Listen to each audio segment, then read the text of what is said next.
Joining us this hour. This is going to be a really good show. I'm glad you're here tonight. Thanks for being here. So this was Washington, D.C. today, ahead of the big snowstorm that is rolling into Washington right now. Tonight, that is a snowstorm big enough that it's already canceled some of the action we thought we were going to be watching late into the wee hours tonight on Capitol Hill. But ahead of that storm, this was Washington today. Tons of people in the streets. People turned out just outside the U.S. Capitol, Upper Senate Park, to protest, to support the civil service, support the people who work for the government, to protest our government being dismantled by President Trump and, of course, by his top campaign donor. This administration maintains that they're going to boost efficiency, but they are doing the most inefficient things imaginable. And I'm not just saying that quite literally. The most inefficient thing you could possibly do is take American taxpayer dollars and pay people not to work. They are afraid of you. Trump and Musk and the oligarchs they work for, they are scared of your power. But they are betting that you will be afraid of them. So afraid that you will accept a buyout or comply in advance with their assertion of absolute power. But we know a president is not a king unless we bow. A dictator is not a dictator unless we bow. Our knees, your knees are not made for bowing to power-drunk neo-fascists. We bow only to God. To everybody else, we stand and speak truth to power. We stand tall. When they attack workers, we stand tall, because whenever wannabe dictators have tried to take over throughout history, they always start with workers. Hear me now. They always start with government workers who are committed to a government of the people, by the people, and for the people. And they know as long as workers stay together and fight, haters can't win. The Reverend William Barber, civil rights leader. Also speaking there, Kenny Robertson, the National Vice President of the American Federation of Government Employees. But this is a big protest today in Washington, D.C., in support of federal civil servants, the people who work in the U.S. government, a support for them, and also a protest in defiance of what we're seeing from the Trump administration to try to effectively destroy as much as they can of the federal government. This follows an equally large and energetic protest yesterday, also in D.C., this one outside the headquarters of the Consumer Financial Protection Bureau, one of the agencies that Trump is trying to just unilaterally shut down, even though that legally does not appear to be within his power. This protest yesterday at the CFPB noted, among other things, people at that protest noted that this agency, for example, is handling hundreds of consumer complaints about Tesla, the car company owned by Elon Musk. This is an agency that would be overseeing the new thing Elon Musk just announced about his social media company, which used to be called Twitter. He wants you now to be able to use that social media platform, not just for all your, needs for posting about weird Nazi race science and threats against reporters or whatever. He now also wants you to be able to use that social media platform as the place where you do all your banking and keep all your money. Because, trust him, what could possibly go wrong? He announced that just weeks ago before he went to war against the Consumer Financial Protection Bureau, which is the government agency that would be overseeing and regulating that genius use Twitter as a payment service idea, which Musk just announced. Right? Now he's announced that he's killed that agency himself, effectively unilaterally, thanks to the power vested in him as the president's top campaign donor. That's not how the law works. He doesn't get a unilateral say in what government agencies we have in America. And these people door-stopping the CFPB's headquarters yesterday in Washington, including lots of elected officials and lots of people who weren't elected officials. That was all part of telling him that he does not necessarily get his way here. You see some of the signs here, hands off our CFPB. Elon is stealing your data. Thanks, federal workers. Stay strong. CFPB protects Americans. This is a good one. Dogs against Doge. Look at the eyes on that one. Oh, who's a good dog against Doge? That was Washington yesterday and today. Outside of Washington, check this out. This was West Virginia today. Parkersburg, West Virginia. This is in the northwest part of the states, right near the Ohio state line. And a few days ago on Friday, ProPublica reported that this little city in West Virginia was about to be the next target of Elon Musk's flying wedge of government saboteurs. Elon Musk's little group has been so eager to get their hands on the super sensitive U.S. Treasury payment system, which sends out, your Social Security check, your veterans benefits, secret payments from our intelligence agencies to their secret assets and sources abroad. They were so eager to get their hands on that sensitive U.S. Treasury payment system. But once they did that, they realized there was another really sensitive payment system inside the Treasury Department, and it's called CARS, C-A-R-S, the Central Accounting Reporting System. It's based at the Bureau of Fiscal Service inside the U.S. Treasury, and they have their offices in Parkersburg, West Virginia. And ProPublica just reported a few days ago, Friday, that Trump was sending Musk's team physically out to Parkersburg, West Virginia to go mess with that system, too. And so over the weekend, West Virginia organized. The ACLU of West Virginia, the Democratic Party of West Virginia, the Democratic Party of Wood County, which is where Parkersburg is, people who work at that Treasury Department office there, people who know people who work at that Treasury Department office there, they all sounded the alarm. They decided to all get together. And then today was the day. The day those Doge guys were supposed to arrive in this little community in rural West Virginia. But look, there were like hundreds of people who turned out to say no. People who turned out with signs telling them and bullhorn off and not here, you're not doing it here. Quoting Woody Guthrie there, all you fascists bound to lose, and defend our public workers and hands off the Treasury. No kings in America. Doge is the real steal. Parkersburg, West, quoting Woody Guthrie there, all you fascists bound to lose, and defend our public workers and hands off the Treasury. No kings in America. Doge is the real steal. Parkersburg, West Virginia, everybody, in the snow and the freezing rain and the wind today. West Virginia. We're also starting to see an upsurge of this kind of thing. You see the location here, the setting here?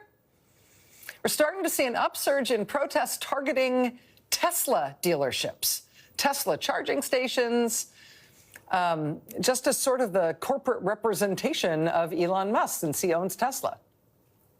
We talked last week about a seemingly impromptu protest at Tesla charging stations in the bitter cold up in Waterville, Maine. Well, now look, they're starting to happen all over. At a Tesla dealership showroom thing in Manhattan, sort of a big crowd turned out there with very good signage. Stop Musk's coup. Elon Musk is not my president. This is a coup. Take away the keys from Elon. Don't buy swastikars. Also, look in California, in San Luis Obispo, at a Tesla dealership there. More of the same. Stop the coup. Stop Musk. Save our democracy. Follow the rule of law. This is a pretty good one. Bad Doge. I've been wondering if we should call, why do we say Doge, right? Like, why are we playing along with the joke and their framing of it? Like, there's just as much of a case that we should be calling it Dog-E instead of Doge. I don't know. That's a pretty compelling case. Bad Doge. Another big protest at a Tesla site, this one in Ohio, in Columbus. There's a whole bunch of people there. O-H-I-O! Elon Musk has got to go! O-H-I-O! Elon Musk has got to go! The O-H-I-O chant is useful for any occasion and any cause in Ohio. It works here. O-H-I-O, Elon Musk has got to go. You could see the signs in Columbus as people turned out to protest against Elon Musk and his role in the Trump administration. Delete Musk. Boycott plutocracy. This one, just the word Elon with a big F in front of it. That's pretty good. Elon hands off private data, health info, and tax money. That's another one. Not for nothing, but I will tell you, Forbes tonight reports that Elon Musk's personal wealth has dropped $42 billion this month. Really? As shares of Tesla have started to fall off a cliff. This follows earlier reporting that you might have heard here on this show about how Tesla sales all over the world, especially in Europe, are really dropping down by a lot, down like 40, 50, close to 60%. Tesla sales down by that much in the most important European markets. Tesla's stock price in February alone is down 19%, with one prominent analyst warning yesterday, quote, the negative downturn in consumers' perception of Elon Musk could result in a headwind to sales for Tesla. Whereupon Tesla stock dropped 3% in one day alone yesterday. And you know, this is interesting in terms of thinking about the sort of practical and political import of that. Reporters at the Bulwark got their hands on a bunch of letters sent by Republican members of Congress to their constituents about Elon Musk. Now, why are Republican members of Congress writing to their constituents about Elon Musk? It's because their constituents have been complaining to their Republican members of Congress about Elon Musk, telling them this Musk business is sick and wrong, and what are you going to do about it? We can tell that is the tone of the communication about Elon Musk to the offices of Republican senators and members of Congress. We can tell that because of what we now see in these letters published by the Bulwark of Republican members of Congress, what they are saying back to their constituent in their own letters, right?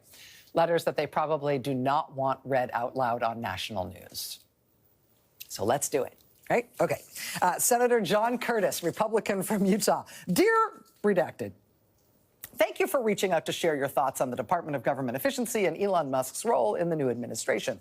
It is important that DOGE operates with appropriate oversight to maintain transparency, prevent conflicts of interest, and ensure its work remains focused on serving the American people. That's what Senator John Curtis, Republican of Utah, is telling his constituents. Well, is he actually working to ensure that in the Senate? Is he working to ensure they're maintaining transparency and preventing conflicts of interest? What are you doing about that, Senator? You're telling your constituents that's what you're working on. What are you actually doing? Are you willing to do it out loud to Elon Musk's face, or just privately to a constituent and then you're not actually going to do it?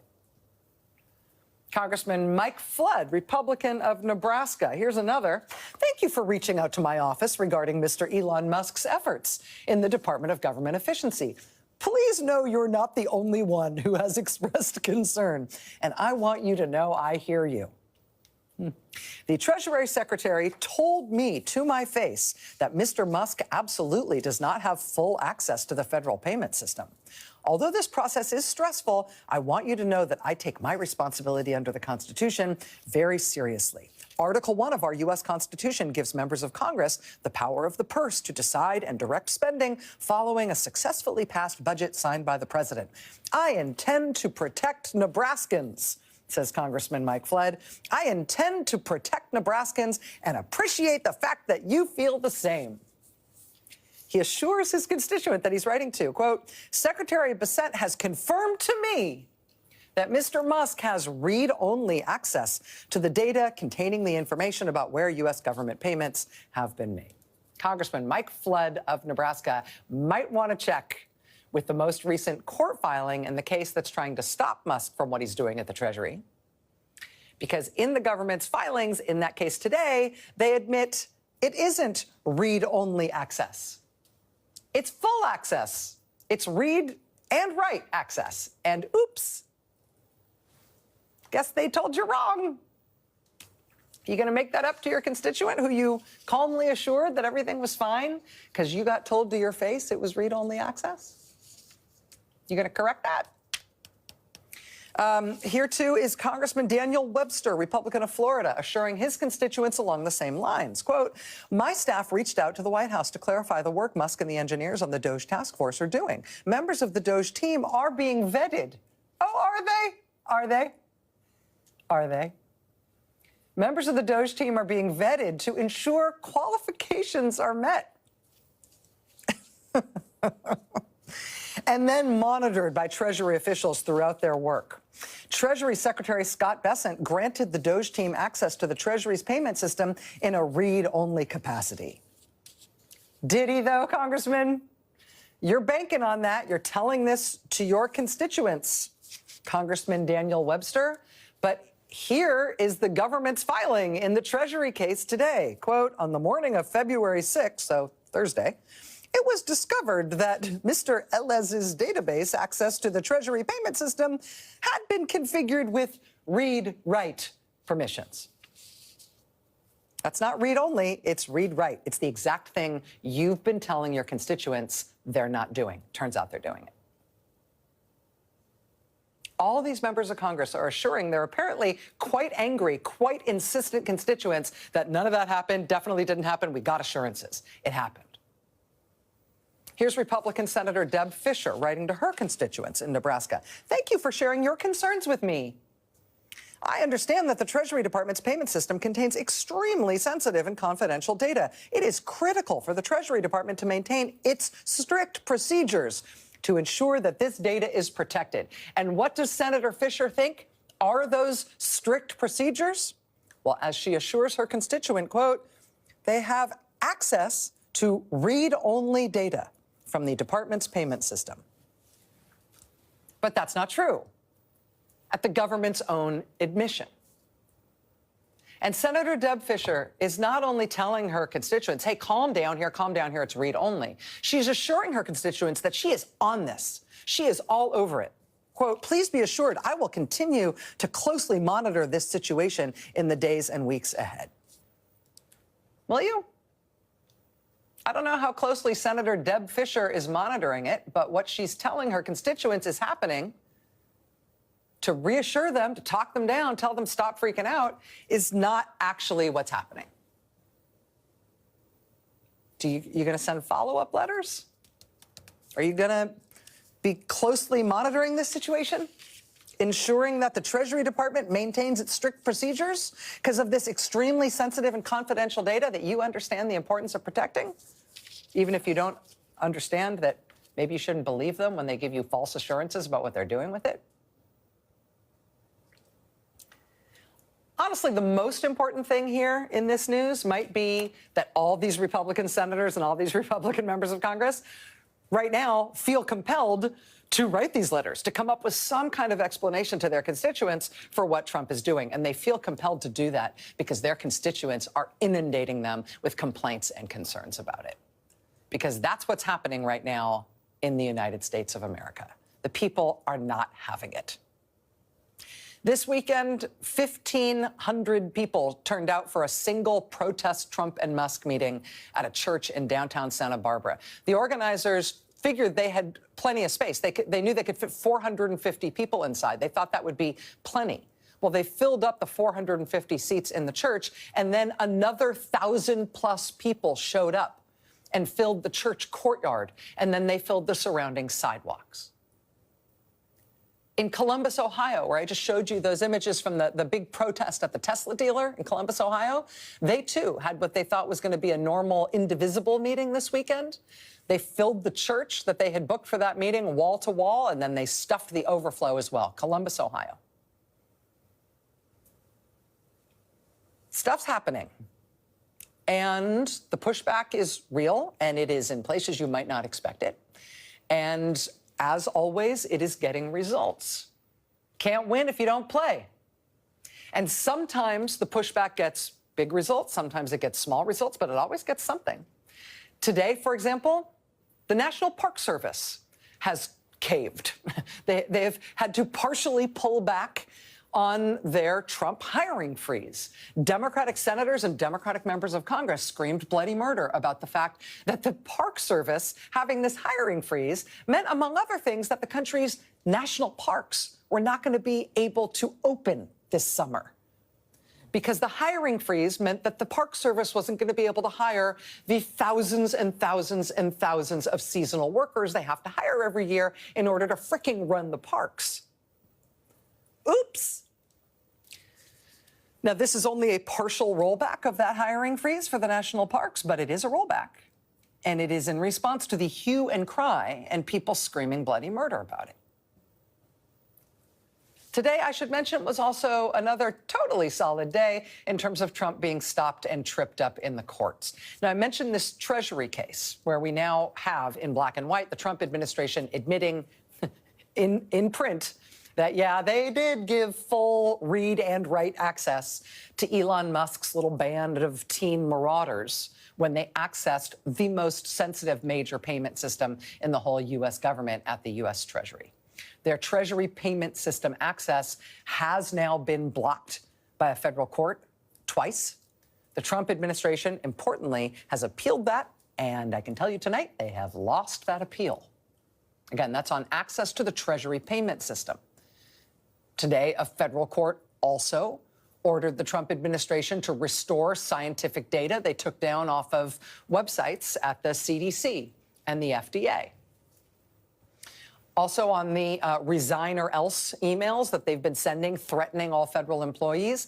Last night at midnight was supposed to be the new deadline for the Trump administration to force all these or threaten all these federal employees into resigning. That deadline was supposed to be last night. There's a reason that deadline, like Friday's deadline, came and went. It's because the judge hearing that case has blocked that resign or else gambit again now. We reported here last night that the head of the Office of Special Counsel, not the one at the Justice Department, but the one that oversees whistleblower laws and protections in the executive branch, that official, the head of the Office of Special Counsel, had been fired by Trump, but the guy who was fired was challenging it in court. Well, today, that firing has been blocked in court, thanks to a federal judge. Also, the rip it down to the studs cuts to NIH medical and scientific research funding, which I should note is set by law. It's not just a president's idea that he can change when he wakes up on the wrong side of the bed. Those cuts have now been blocked twice by federal courts. How about USAID? The attempt to illegally shut down USAID as if, again, Trump can just do that with a whim, right? Let alone his top campaign contributor can do that with a whim. The effort to shut down USAID has now been blocked by the federal courts. And now today, a second lawsuit has been filed in federal court to force them to pay the USAID contractors who they have been refusing to pay.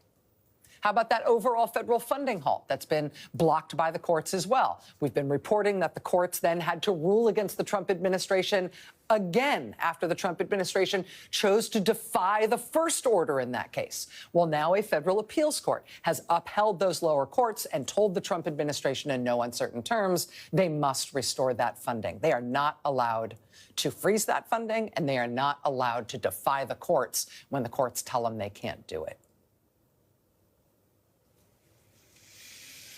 And, you know, again, thinking practically, because symbolic victories, you know, matter, symbols matter, but practical victories are better.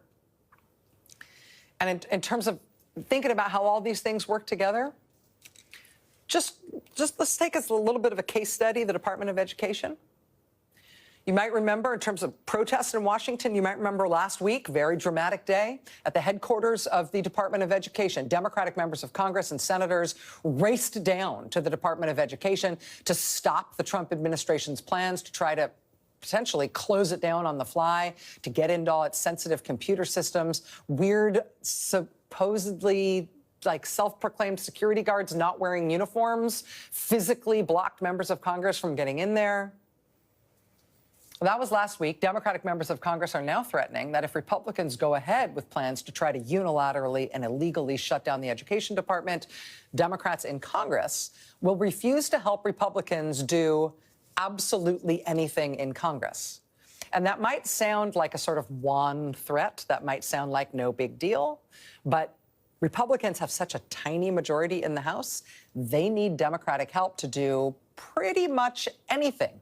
And yes, that includes needing Democratic votes, undoubtedly, to keep the government open and running at all past this time next month. If Democrats in the Senate are going to say no unanimous consent, no yes votes on any nominees, we're going to make you stay up all night and hold the floor for all these things. We're going to make everything go as slow as possible. We're going to grind this thing to a halt. They're using the powers of the Senate to do that. Members of the House, Democrats in the House don't have the same toolkit that Republican, excuse me, they don't have the same toolkit that Democrats have in the Senate, but they do have a toolkit. And with a margin as slim as it is in the House, with Republicans having such a tiny majority, they know they can't do anything without at least a few Democratic votes. Democrats are now saying, you want to shut down the Department of Education, you're not going to get any Democratic votes or any Democratic help for anything. We're going to bring this place to a halt. And you know, what does that mean at the Department of Education? Right? Musk and his random team of JV hackers started to announce the cancellation of contracts at the Department of Education today. On what authority? Democratic members of Congress soundedly alarmed the press that this was happening today. While that was happening today, a federal judge heard the lawsuit that will try to kick Doge and his Musk minions out of the Department of Education the way the courts have told them to get out of all of these other agencies. And so you've got direct action, you've got legislation threats, effectively, you've got threats in terms of the political system on Capitol Hill, you've got the press being alerted to what's going on. You've got Democrats doing everything they can, including no business as usual, to try to stop it. And no, I don't know if that will work to save the Department of Education, as now this lawsuit tries to stop Trump and Musk from what they're doing. But I do know that they've got public opinion against them on this, too, right? What Trump and Education Department, they don't have the people with them on this. A huge majority of voters in this country, more than 60% of all registered voters in this country, want the Department of Education to not be eliminated. And so I know that the public is going to fight them on this. I know Democrats are fighting like heck for it. I know that the courts are standing up against what they're doing here. And I know that people are in the streets in Washington and all over the country, even in places you wouldn't expect. Not just for protests, but turning out in huge numbers for organizing meetings, to organize everything they can to stop what Trump is doing. And no, I do not know if it will work, but I do know that if you don't do it, they'll take all the ground they can. And I do know that if they are going to get stopped, it's going to take everything all at once. It's going to take public opinion. It's going to take Democrats being smart. It's going to take organizing in the streets. It's going to take organizing in clever and unexpected ways. It's going to take people standing up and saying, no, we're not doing this. And I do know that from sea to shining sea, Americans are looking like they're willing to do that. Like they're willing to do what it takes to say no. Some of what is motivating this upsurge and this anger and this rejection of what they're doing, specifically related to Elon Musk, broke today in an important story in the New York Times. And that's what we're going to cover here next. Talked about a sort of worryingly long list of actions the new administration has taken that just happen to benefit the president's top campaign donor. Everything from cutting the competition for Elon Musk's EV charging stations to firing investigators who were looking into his refusal to reveal his contacts with foreign governments. Well, today, the New York Times is out with new reporting that makes that list a whole lot longer and may help explain even more of some of the inexplicable firings and shutdowns that the administration seems to have prioritized in these first 3 weeks that they've been in power. For instance, we've talked here on the show about how Trump has hamstrung agencies that deal with workers' rights, including the National Labor Relations Board and the Equal Opportunity Employment Commission. Why did he go after those agencies? Well, he fired top officials at those agencies and didn't replace them. That makes it impossible for those agencies to do their job. Why did he do that? Why do we understand why that got a priority action from this administration? Well, I don't know, but the Times reports today that those agencies are handling 24 workers' rights investigations and at least one big lawsuit alleging racial harassment at Elon Musk's companies. In similar fashion, Trump has also fired FEC Commissioner Ellen Weintraub, Federal Elections Commission. That effectively shuts down the FEC, which polices campaign finance violations. It may be helpful to know that that's the same FEC that was overseeing complaints from this last election about Elon Musk giving people $1 million checks to, quote, encourage voter registration. a lottery that he held, even though it is illegal to pay people to register to vote. Last week, we brought you the story of Phyllis Fong, the Inspector General for the Department of Agriculture. She was fired by Donald Trump. You might remember her story. After she was fired, nevertheless showed up to work the next day anyway, saying my firing was illegal and so I'm going to work. They marched her out of the office, apparently. Well, it turns out in 2022, Phyllis Fong, quote, opened an investigation into Elon Musk's brain implant startup company, Neuralink, stemming from allegations that Musk's company had, quote, mistreated dozens of test monkeys. Mistreatment that Elon Musk himself denies. Why was it so important to fire the inspector DA and of your first actions? Well, I don't know, but that's what she was doing to bother Elon Musk. Trump has also fired the head of the Office of Government Ethics. That is the agency tasked with investigating right now whether or not the Doge project is itself a conflict of interest for Elon Musk. Again, we don't know what is motivating or setting the priority list for this new administration in its first 3 weeks, but there is a lot of overlap between the administration has done and what you might imagine is a wish list